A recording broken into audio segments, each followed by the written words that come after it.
Hello, welcome to the HEQ Swan Voyager tutorials.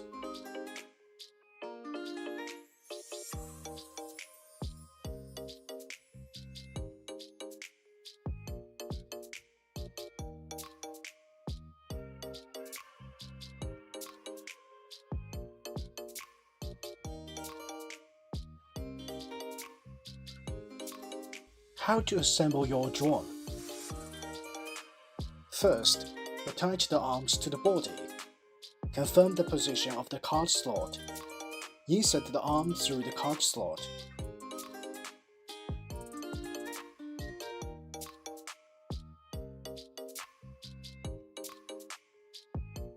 Then, attach the wings.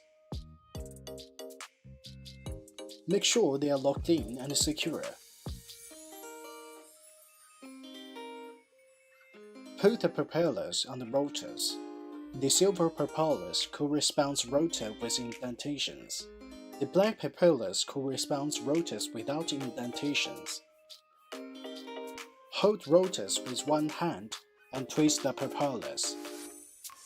Check and make sure to tighten.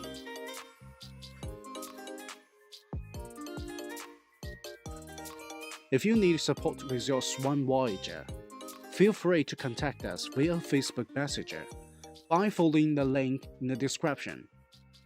Thanks for watching.